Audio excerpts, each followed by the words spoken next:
Are you guys worried about your cholesterol? Worried about your calorie intake?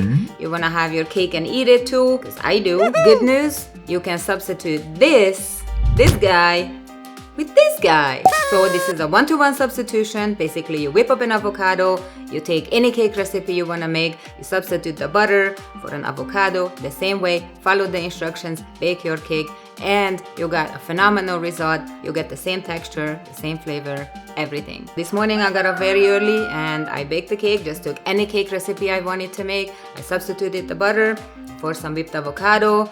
I measured everything out, put it in the oven, followed the instructions, and let me show you the result. I think it looks really good. Are you ready? So this is what I got. So this is just any cake I wanted to make, I had a taste for, and let me show you what it looks like in the inside.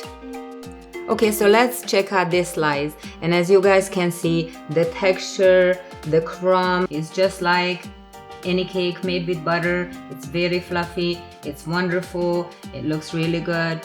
So now you can have your cake and eat it too.